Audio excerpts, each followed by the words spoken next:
Por exemplo, o Dr. Harold Canning. Ele já provou que quem tem fé, quem acredita em Deus, vive mais, vive melhor, adoece menos e quando fica doente se recupera mais rápido. Ele já provou isso para a medicina. Por que que isso acontece? Ah, tem os fatores sociais, porque quando você faz parte de uma religião, você tem um apoio social. Tá, ele fez trabalhos em que ele eliminava esse fator. E ainda assim, as pessoas viviam mais e melhor. Aliás, ele percebeu que tem a fé intrínseca e a fé extrínseca. E tinha muita gente que ia, frequentava religiosamente o seu culto, o grupo social ao qual ele se vinculava em termos religiosos, e tinha as mesmas incidências de doença que os que não acreditavam em nada. Né? Então, aquele que para você se dar bem, você não precisa ir em lugar nenhum. A fé que você tem que ter é a fé sua, interna, e não pode ser fé imposta. Eu aprendi, quando eu era pequeno, que fé era uma coisa que a gente acreditava sem ter motivos para acreditar. Se eu pedisse motivos, é porque eu não tinha fé. Então, colocava culpa quando eu ficava me sentindo confuso com certos conceitos que me passavam que não faziam lógica para mim. Não é? Isso não é fé. Fé é uma construção. As coisas que você acredita que são verdadeiras. E só você pode fazer isso. Não adianta eu impor isso para você. O que eu posso fazer é te sugestionar. Por exemplo, você assistiu a tudo que eu falei aqui. Aí você fala assim, eu acho tudo bobagem. Beleza. Você vai dormir tranquilo, vai acordar amanhã igualzinho você dormiu hoje. Né? Eu também. Eu também. Mas, se de repente você tinha algumas coisas que você pensava de vez em quando, e elas passavam meio rápido na sua cabeça. E aí, quando você ouviu eu falar, você falou, olha, eu concordo com ele nisso, nisso, nisso, nisso. Amanhã você não vai acordar igual. Tua cabeça já vai estar funcionando e você vai estar pensando em outras coisas. Talvez você pense em coisas mais arrojadas que eu, talvez você encontre caminhos diferentes dos meus. Mas eu não tenho como impor isso para você. Não tenho como impor. Né? Então, a fé é de cada um. E ela é construída a partir de informações e vivências. Essa é a fé que eu acredito. Né? E essa fé é que faz a diferença em mim. É essa fé que gera os efeitos, placebo e nocebo. É essa fé que faz com que eu viva mais e melhor, que eu adoeça menos. Ou quando eu adoecer, eu parar para perguntar para mim mesmo, puxa vida, essa doença está me trazendo uma série de consequências.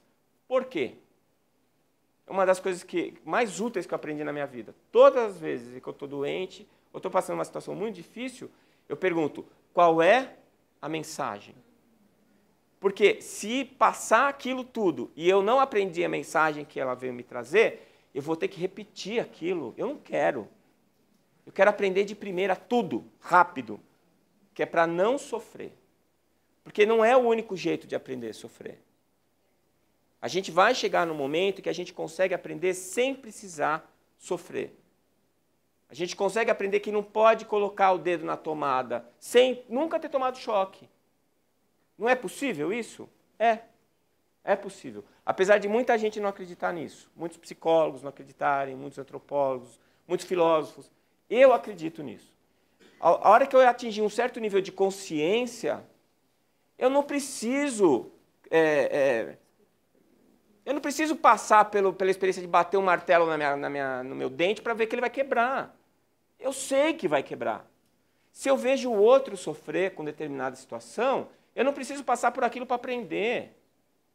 Eu estou vendo aquela família que está sofrendo com uma drogadição, com um filho viciado em droga, eu não preciso passar pelaquela situação para saber.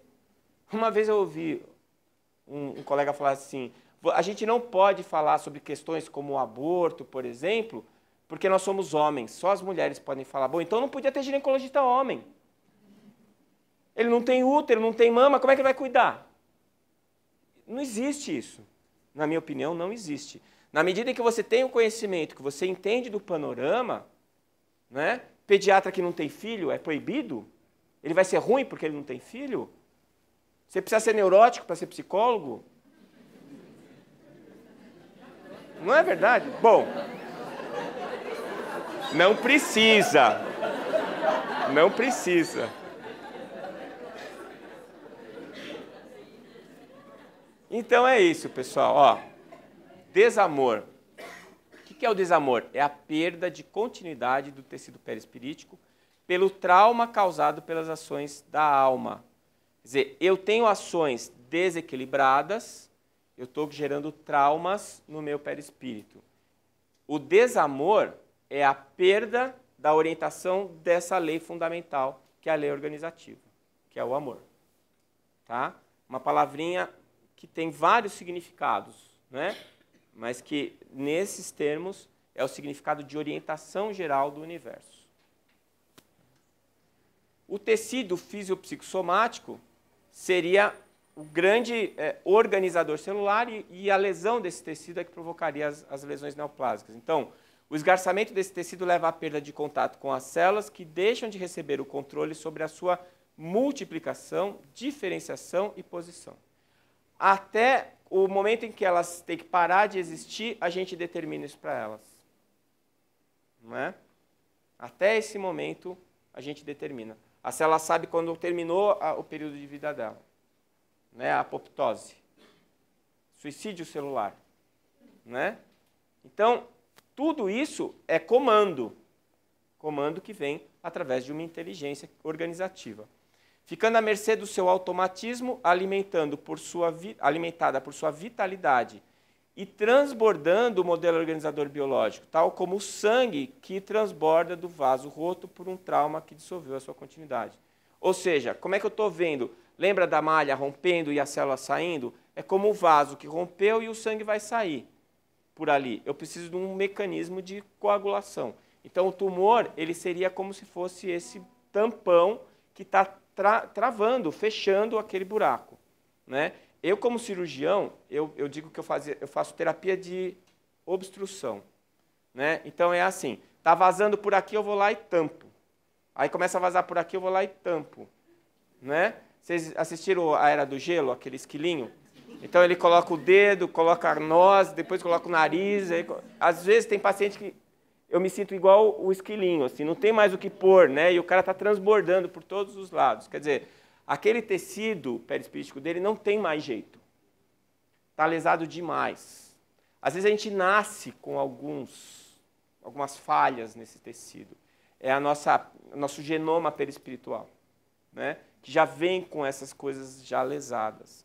Tá? E esse transbordar, ele acaba sendo um fenômeno de homeostase, de geração de equilíbrio. Como a coagulação do sangue é uma homeostase. Né? É uma reparação. Então, da mesma forma que se organiza um coágulo para estancar a hemorragia e restabelecer a homeostase, o equilíbrio, o tumor serviria como um coágulo que pretende reparar a área perispirítica agredida e rota, restabelecendo uma espécie de cicatrização à estrutura perispirítica. Isso aqui é uma coisa que vai soar muito esquisito para um materialista e mesmo para nós.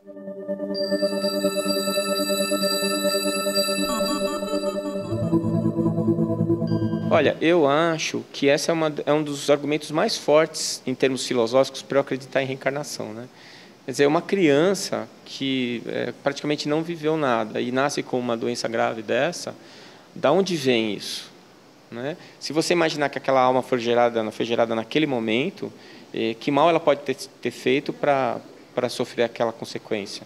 E por que outras nascem normais e aquela com aquela lesão? Então, eu acho que a única explicação que a gente tem é essas experiências passadas. Por outro lado, a gente sabe que os cânceres infantis, quando diagnosticados rapidamente e tratados rapidamente, são os que têm melhores resultados. Né? A recuperação das crianças é muito boa. Então, mais uma vez, né, a necessidade da gente entendendo esse processo, não como sendo uma culpa, falar assim, é um pecador, fez mal no passado, quem de nós não fez? mal no passado, né? Mas que está vivendo aquela experiência naquele momento. Então, buscar a serenidade, o equilíbrio e todos os recursos disponíveis, biológicos e espirituais, para acompanhar aquela criança.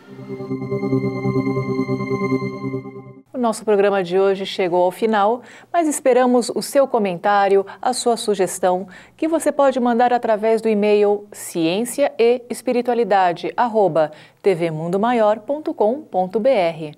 Até o próximo programa.